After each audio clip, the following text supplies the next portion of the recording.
My mother beat my brother with a belt until he bled for refusing the career she picked. Stop, Mom, please stop, he's bleeding. Stay out of this, Brittany, your brother needs to learn respect.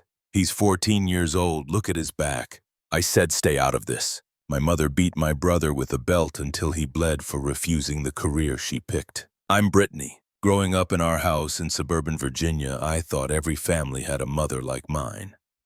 Controlling, demanding, with a vision for our futures that didn't include our opinions. My younger brother Kelvin and I learned early that disagreeing with Mom meant consequences, but I never imagined how far she'd go until that night in April when everything changed forever. I'm the older child by 5 years, which meant I got the trial run of Mom's parenting style. She decided when I was 13 that I'd become a lawyer. Not asked, decided. Every extracurricular activity, every summer program, every friend I made had to fit into that plan. Dad Raymond just nodded along with whatever she said.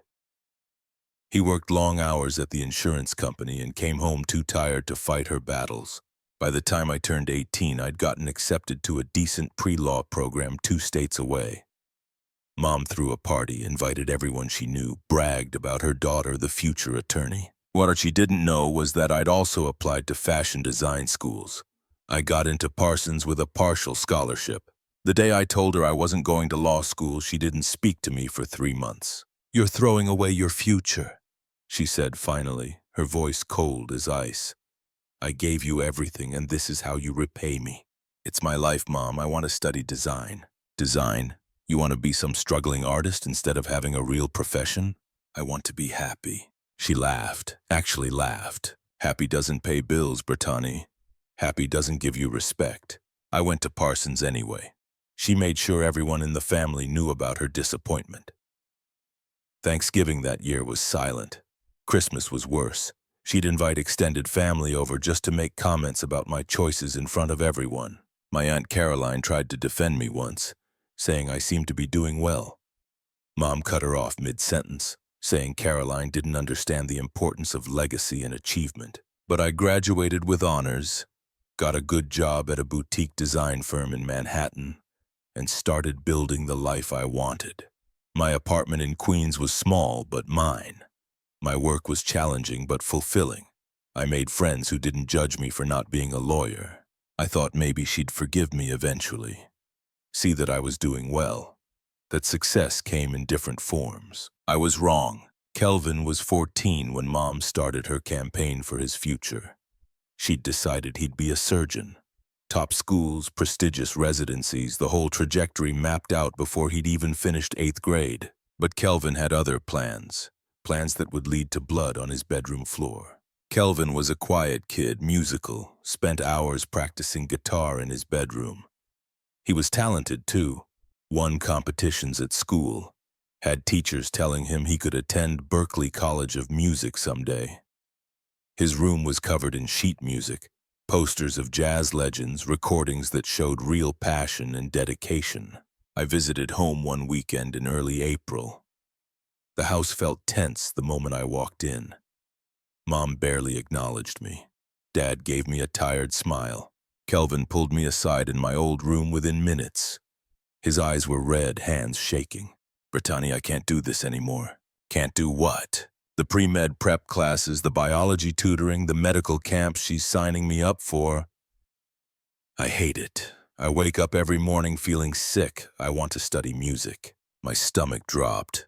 I knew exactly what telling Mom that would mean. "Have you talked to her?" "I tried last week. She said music is a hobby, not a career. She said I'm not wasting my potential like you did." He paused, voice cracking. "She said if I keep talking about music, she'll sell my guitar." That hurt, but I pushed it aside. "What about Dad?" Kelvin shook his head. "You know Dad. He just says Mom knows best. I asked him to come to my spring concert, the one where I had a solo. He said it was nice, but I should focus on my real studies. Listen, you're still young. Maybe just go along with it for now. Keep practicing on the side, and when you're 18... I can't wait 4 years, Brittany. I'm dying inside. Every day feels like I'm pretending to be someone I'm not. She's got my next 8 years planned out. Medical camps, SAT prep focused on science, college applications to only pre-med programs. She won't even let me audition for the advanced jazz ensemble next year. I should have done more right then. Should have stood up to Mom immediately, taken Kelvin out of that house if I had to.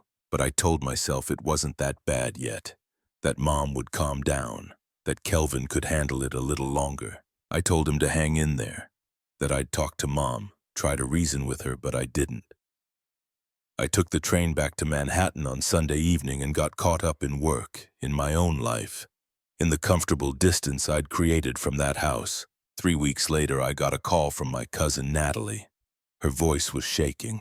"You need to come home right now." "What happened?" "Just come now, it's Kelvin." I drove 4 hours through New Jersey and Delaware, breaking every speed limit.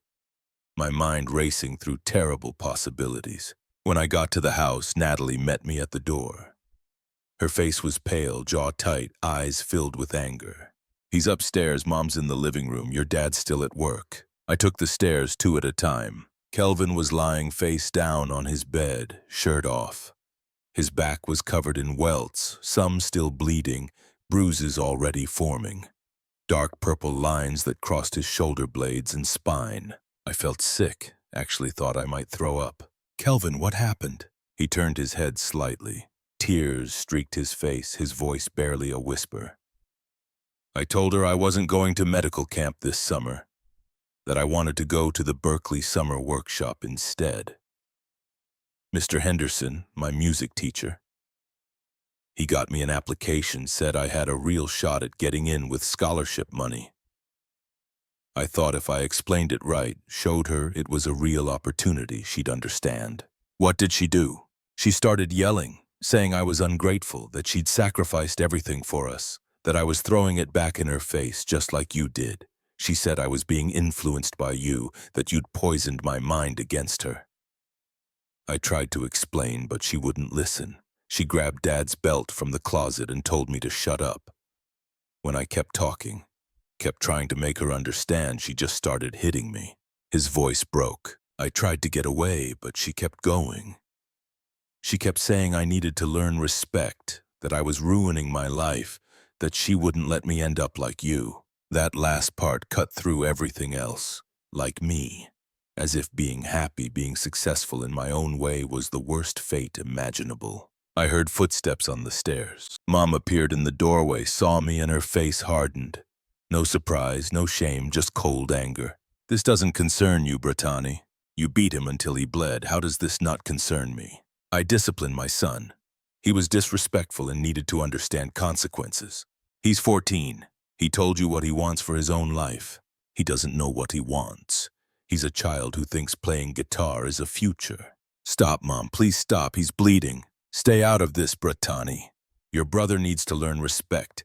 He's 14 years old. Look at his back." I said, "Stay out of this." I stepped between her and the bed. "You're not touching him again." Her eyes flashed with rage. "Get out of my house. I'm not leaving without Kelvin. He's my son. He stays here." Natalie appeared behind Mom, her voice steady and fierce. "Aunt Denise, this is abuse. Look at him. Look at what you did." "You too?" Mom turned on Natalie. "Your mother raised you to question your elders.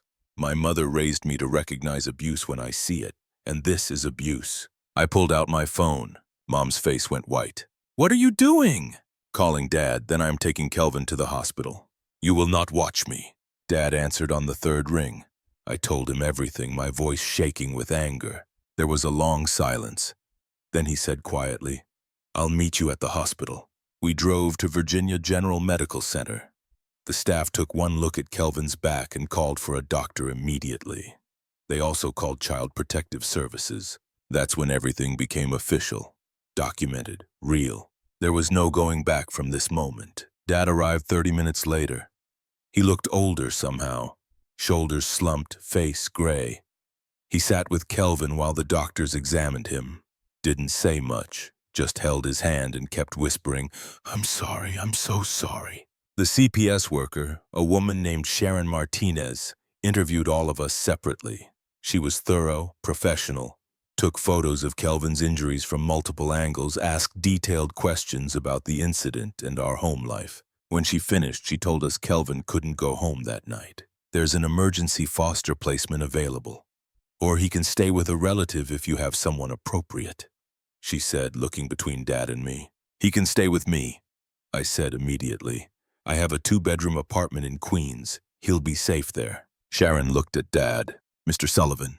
Dad nodded slowly. Yes, Brittany can take him. He should be with family. That night, Kelvin slept in my guest room. I stayed up researching custody laws, protective orders, everything I could find.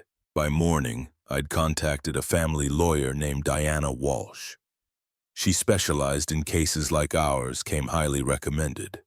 Her first consultation was brutally honest. This is going to get ugly, Diana said. Your mother will fight. They always do. But the evidence is on your side. Those photos, the medical reports, they tell a clear story. The next few weeks were a legal nightmare. Mom hired her own lawyer, claimed we were overreacting, that it was normal discipline that got out of hand, that she'd been stressed and made a mistake she deeply regretted. But the photos didn't lie. The medical reports didn't lie. Kelvin's testimony didn't lie. The pattern of control and abuse I testified about didn't lie. Dad filed for separation. That shocked everyone. Quiet, passive Raymond, who never challenged anyone, who'd spent 22 years nodding along, finally drew a line. He told the judge he'd known Mom was strict, but never realized it had gone this far, that he'd failed his children by not protecting them, and he wanted to make it right. The court granted me temporary guardianship of Kelvin while everything was sorted out. Mom was allowed supervised visitation only. She never showed up to a single one. Instead, she'd call the supervisor and leave messages saying she refused to be treated like a criminal, that her children had betrayed her, that we'd all regret this. Instead, she started a campaign of character assassination. She called my boss at the design firm, told them I was unstable and had kidnapped my brother, called my landlord, tried to have me evicted by claiming I was housing a minor illegally, called Dad's workplace, claimed he was an unfit parent who neglected his children. None of it worked. People saw through her. My boss told me privately that he dealt with a similar situation with his own sister and supported me completely. My landlord said she had teenagers too and knew desperation when she heard it. What I didn't expect was how her life would unravel from her own choices. Mom worked as a senior executive at a healthcare consulting firm. Good job, good pay, respect in the community. But after the case became public, people started talking. Her colleagues began remembering incidents, moments where she'd been controlling, aggressive, unreasonable with staff. A formal complaint was filed by her team about her management style, citing years of verbal abuse and impossible standards. The company investigated. They found years of documented issues, suppressed HR complaints, staff turnover directly linked to her department. She'd gotten away with it because she delivered results, but now the spotlight was on her. They offered her early retirement or termination. She refused both, threatened to sue for discrimination. They fired her anyway, said it was performance-related, attitude issues, failure to maintain professional standards. She couldn't prove otherwise. Her reputation in the industry was destroyed within weeks. Then the divorce proceedings started. Dad had been documenting finances, and it turned out Mom had been spending way beyond their means for years.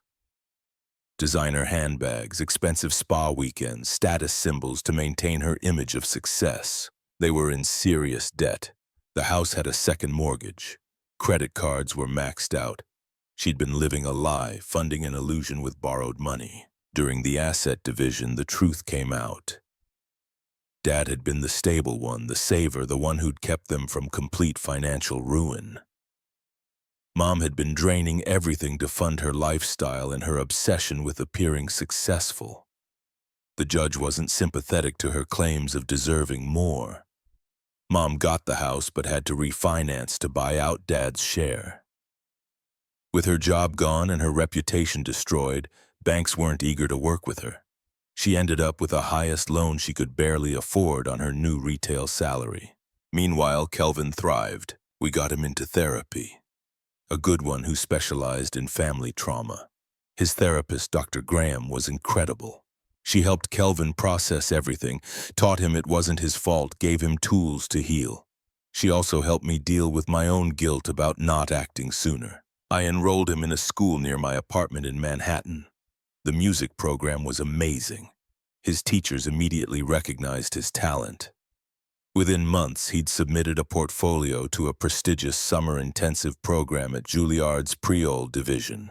He got in with a full scholarship. Watching him come home excited about his compositions, seeing him smile again, it made everything worth it.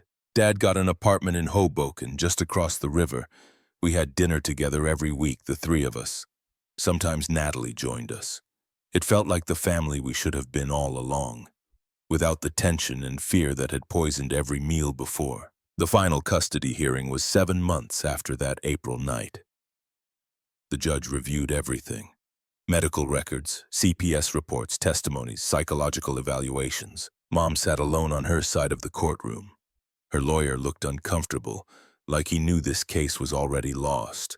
When the judge spoke, his words were measured but clear. Ms. Sullivan, your actions constitute child abuse. The evidence is overwhelming and disturbing. I'm granting full custody to Ms. Brittany Sullivan as guardian, with the father maintaining full parental rights and involvement. Your parental rights are being legally restricted. You will have no unsupervised contact with the minor child. This court finds your behavior dangerous and unfit. Mom stood up, face red with rage. You can't do this. He's my son. Miss Sullivan, sit down or I'll hold you in contempt. She sat, but her glare could have burned holes through walls. After the hearing, Dad pulled us both into a hug outside the courtroom. I'm sorry I didn't protect you sooner. You're protecting us now, Kelvin said quietly. That's what matters. The months that followed brought more consequences Mom had brought on herself. Without her job, without Dad's income, she couldn't maintain the house in Virginia. She tried to rent rooms to make mortgage payments, but her reputation preceded her. No one wanted to live with the woman who'd beaten her son until he bled. The story had spread through the suburbs, whispered in yoga classes and shared at HOA meetings. She put the house on the market. It sold below value because she needed cash fast and couldn't afford to wait. After paying off the mortgage and debts, she walked away with almost nothing. Her friends stopped calling. The women she'd had brunch with every Sunday, the book club she'd hosted, the charity committees she'd chaired, all of them quietly distanced themselves. Some sent messages of support to Dad. No one reached out to her. Her social media pages filled with judgment from acquaintances who'd once envied her perfect life. The carefully curated photos of success and achievement now looked hollow, even sinister in retrospect. She moved into a small apartment in Dale City, got a job as a sales associate at Nordstrom Rack, a huge step down from her executive position. The woman who'd once commanded boardrooms was now folding sweaters and working on commission. I heard through the grapevine that she blamed everyone but herself. Blamed me for being a bad influence. Blamed Dad for being weak. Blamed the system for being unfair. Never once looked in the mirror and acknowledged what she'd done. Kelvin continued to flourish. His music teachers at the Manhattan School of Music Creole said he had genuine talent, the kind that could take him anywhere he wanted to go. He started performing at small venues around the city, jazz clubs in Greenwich Village, where people actually paid to hear him play. Dad started dating someone, a kind woman named Patricia who worked as a librarian. She made him laugh, treated him with gentleness and respect. Watching them together, I realized I'd never seen my father truly happy before. This was what healthy relationships looked like. I got promoted to senior designer at my firm. Started working on collections that actually mattered to me, creating pieces that reflected my vision rather than someone else's expectations. My work was featured in a small spread in Vogue, and I cried when I saw it. Not because of the recognition, but because I'd done it my way. We were all building lives we actually wanted to live, lives that belonged to us. Mom tried to reach out last year, sent a long email claiming she'd changed, that she'd been going to therapy, that she realized her mistakes. She wanted to reconnect, wanted another chance. Kelvin deleted it without finishing. Dad blocked her number. I saved the email but never responded. Some bridges once burned should stay ashes. I'm 31 now. Kelvin's 26, working as a session musician and teaching guitar lessons part-time at a music school in Brooklyn. His compositions have been performed in small concert halls. He's recording his first album. He's happy, genuinely, freely happy, in a way I never thought possible during those dark months. Dad married Patricia last fall. Small ceremony, just close family and friends. Kelvin played guitar during the reception, and I designed Patricia's dress. It was the kind of celebration our family had never had before, filled with actual joy instead of performative perfection. I started my own boutique design 2 years ago. It's small, sustainable, focused on quality over quantity. Everything Mom said I'd never be able to do without a real profession I'm doing, and I'm doing it on my own terms. We still have family dinners every Sunday. Sometimes it's at Dad and Patricia's place in Hoboken. Sometimes at my apartment. Occasionally at Kelvin's studio in Brooklyn. We cook together, laugh together, talk about our dreams without fear of judgment. Natalie joins us often, and she's become more like a sister than a cousin. None of us talk about Mom. She exists in our past, but not our present. I heard she's still in Dale City, still working retail. Someone told me she goes to church now, sits in the back, leaves before anyone can talk to her.